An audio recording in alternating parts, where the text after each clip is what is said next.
தெரியாத பகலுக்கு புரியாத பொழுதொன்று நீ காட்டினாய்.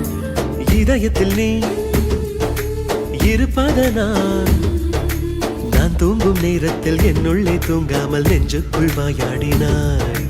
கண்ணாடி நீ கடிகாரம் நான் உன்னுள்ளே ஓடோடி வாழ்வேன். காதல் எனும் கடுதாசி நீ என்றென்றும் அன்புடன் நான்